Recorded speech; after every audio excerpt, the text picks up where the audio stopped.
কথায় আছে না, হাতি মরলো লাখ টাকা বাঁচলো লাখ টাকা। কালো সেটা কোনো বিষয় না। কালো হচ্ছে আল্লাহর বান্দা, সুন্দর আল্লাহর বান্দা। তাই আমি চাচ্ছি ওর মনটা যাতে ভালো হয়, এরকম ছেলে। আর যারা মনে করেন 1 বছর পোলাবান আছে, ওরা শুধু ভুং করে রাস্তা দিয়ে হাইটা যাবে, এমন ভাব ধরে যে না জানে কত জমদের পোলা, কিন্তু খোঁজ নিয়ে দেখবেন যে আপাতত থাকার জায়গা পছন্দ নাই। আমার নাম সাবিনা। আমার একজন মনের মতো মানুষ চাই, আমার একজন মনের মতো মানুষ লাগবে, আমি বিয়ে করব। তো আপনাদের মাঝে এমন কেউ কি আছেন যে আমার সাথে কথা বলতে চান বা আমাকে বিয়ে করতে চান? যদি আমাকে ভালো লাগে, বিয়ে করার ইচ্ছা জাগে কারো মনে, তাহলে অবশ্যই এই পেজটিকে ফলো করবেন। আর আপনারা যদি যোগাযোগ করার ইচ্ছা থাকে তাহলে শেয়ার অপশনে ঢুকবেন, ওখানে ঢুকে দেখবেন আমার হোয়াটসঅ্যাপ নাম্বার দেওয়া আছে, চালিয়ে কথা বলতে পারবেন। নাম কি আপনার? আমার নাম হচ্ছে কমলা। কমলা আপু, কেমন আছেন আপনি? হ্যাঁ, ভালো আছি। বাসা কোথায় আপনার? আমার বাসা হচ্ছে ফরিদপুর। ফরিদপুর। জি। আজকে এই প্রতিবেদন আসার উদ্দেশ্য কি? আমার প্রতিবেশনে আসার উদ্দেশ্য একটাই, যে আমার একজন মনে মানুষ লাগবে। তাই মনে মানুষ নাই? মনে মানুষ থাকলে কি আরো প্রতিবেদন আসতাম? কে ভাই, এই যুগে তো কেউ আর মনে করেন না সিঙ্গেল থাকে না। আপনি সিঙ্গেল থাকে না ঠিক আছে, কিন্তু সবাই তো হাতে 5টা আঙ্গুল যেমন এক সমান না, মানুষও সব ওরকম না, বুঝছেন? আচ্ছা, বিষয়টা কি একটু ক্লিয়ার করে বলবেন তো? বিষয়টা হচ্ছে এটাই যে আমি বিয়ে করতে চাইতেছি, আমার একজন ভালো মনের মানুষ লাগবে, যে সারাটা জীবন আমার হাত ধরে থাকবে, আমার পাশে থাকবে। তাই? আচ্ছা, আপনার সাথে যোগাযোগ করবো কীভাবে? আমার সাথে যোগাযোগ করতে পারবে, প্রথমে এই পেজটি ফলো করতে হবে, তারপর শেয়ার অপশনে ঢুকতে হবে, ওখানে ক্লিক করলে দেখবে যে আমার হোয়াটসঅ্যাপ ইমো নাম্বার দেওয়া আছে, চাইলে যোগাযোগ করতে পারবে। তাই? হুম। আচ্ছা, কীরকম ছেলে চান? আমি একজন ভালো মনের ছেলে চাই। ভালো মন তো ঠিক আছে, মানে কি কালা না বুসরা না ফর্সা না দেশি না বিদেশি? আসলে দেখা গেছে সবাই কিন্তু সুন্দরী চায়, ঠিক আছে? তো তারপর কথায় আছে না, হাতি মরলো লাখ টাকা বাঁচলো লাখ টাকা। কালো সেটা কোনো বিষয় না। কালো হচ্ছে আল্লাহর বান্দা, সুন্দর আল্লাহর বান্দা। তাই আমি চাচ্ছি ওর মনটা যাতে ভালো হয়, এরকম ছেলে।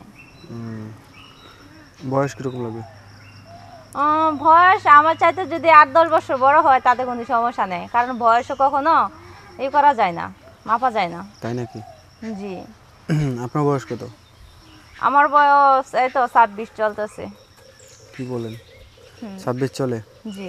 আর 10 বছর হলে তো 36 বছর, আর বাঁচবে কয়দিন? হোক, তাতে কি হয়েছে?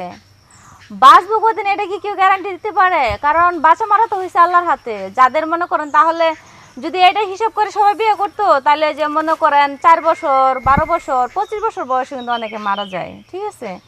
সেটা হচ্ছে আমার ভাগ্যে যদি ওরকম আল্লাহ পাকে লেখা থাকে, তাহলে তার কিছু করার নাই।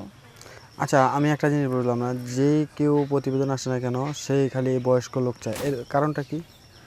বয়স্ক লোক চাই বলতে এটাই, আমার যতটুকু আমি জানা মতো জানি যে আমার বান্ধবী বিয়ে করছিল একজন বয়স্ক লোকের, কিন্তু সে আসলেও মানে একটা স্ত্রীর যে দায়িত্বগুলো থাকে বা কখন কি লাগে, মানে হা করলে বুঝতে পারে যে কোনটা লাগবে, তার কারণে। আর যারা মনে করেন 1 বছর পোলাবান আছে, ওরা শুধু ভুং করে রাস্তা দিয়ে হাইটা যাবে, এমন ভাব ধরে যে না জানে কত জমদের পোলা, কিন্তু খোঁজ নিয়ে দেখবেন যে আপাতত থাকার জায়গা পছন্দ নাই, আমার জানা মতো আর কি। তার জন্য আর কি বয়স্ক পোলাপান সবাই পছন্দ করে। এখন আপনাকে যদি কেউ কম বয়সী একটা ছেলে বিয়ে করতে চায়? আমারও যদি কম বয়সে একটা ছেলে বিয়ে করতে চায়, তো এটা তো আমি কখনোই করবো না, কারণ কম বয়সী ছেলেরা সব দিক দিয়ে সুখ দিতে পারে না। যেমন? যেমন যেমন আর কি, দেখা গেছে যে আমার খোঁজ খবর রাখলো না, আমার কি লাগবো না লাগবো এদিক দিয়ে কোনো কিছু বোঝার চেষ্টা করবে না, তার জন্য। তাই? আচ্ছা, এখন আপনার পরিবারে কে কে আছে? আমার পরিবারে আমার আম্মু আছে, আমার আব্বু আছে, ছোট একটা ভাই আছে। ছোট একটা ভাই আছে? জি। আপনার আব্বু কি করে? আমার আব্বু তো মানুষের এখানে কাজ করে। মানুষের এখানে কাজ করে? জি। আচ্ছা, আপনি কি করেন? আমি আগে একটা স্কুলে পড়তাম, তো লেখাপড়া করছি 8 পর্যন্ত। তো এখন আর লেখাপড়া খরচা চালাবার মতো আমার বাবার সমর্থন নেই, তাই এখন বর্তমানে বাসায় আছি। এখন যদি কেউ আপনাকে বিয়ে করতে চায়, মানে যদি আপনার সাথে দেখা করতে চায়, কীভাবে করবে? আমারও যদি কেউ বিয়ে করতে চায়, তাহলে আগে প্রথমে এই পেজটিকে ফলো দিতে হবে, তারপরে শেয়ার অপশনে ঢুকতে হবে। শেয়ার অপশনে ঢুকে দেখবে যে আমার হোয়াটসঅ্যাপ ইমো নাম্বার দেওয়া আছে, চাইলে আমার সাথে যোগাযোগ করতে পারবে। শুধু আপনার সাথে যোগাযোগ করলে হবে না আপনার পরিবারের সাথে কথা বলতে হবে? না, আমার পরিবারের সাথে কথা বলতে হবে না, আমার সাথে যোগাযোগ করলেই হবে, কারণ যেহেতু বিয়েটা আমি করব, কারণ আমার মনের মতো তো হতে হবে, তাই না? আর হ্যাঁ, ফ্যামিলি প্রয়োজন আছে, কারণ এখন তো আর আমার বাবার সামর্থ্য নেই যে টাকা পয়সা খরচ করে আমাকে বিয়ে দিবে। তাই আমি ভাবছি যদি এরকম কেউ থাকে আমাকে টাকা ছাড়া বিয়ে করতে চায়, আমি তার কাছে বিয়ে বসবো। তাই? আচ্ছা আপু, আমরা প্রতিবেদন একেবারে শেষ পর্যায়ে দর্শকদের উদ্দেশ্যে কিছু বলার আছে? হ্যাঁ, দর্শকের উদ্দেশ্যে আমি এটাই বলতে চাই যে আসলে আমার বাবা টাকার জন্য বিয়ে দিতে পারে না। তো আপনাদের মাঝে যদি এরকম কোনো দয়াবান ব্যক্তি থাকেন যে আমাকে বিয়ে করতে চান বা আমাকে ভালো লেগে থাকে, তাহলে অবশ্যই এই পেজটিকে ফলো করবেন, শেয়ার অপশনে ঢুকবেন, ওখানে আমার নাম্বার দেওয়া আছে, চাইলে যোগাযোগ করতে পারেন। ঠিক আছে আপু, ধন্যবাদ।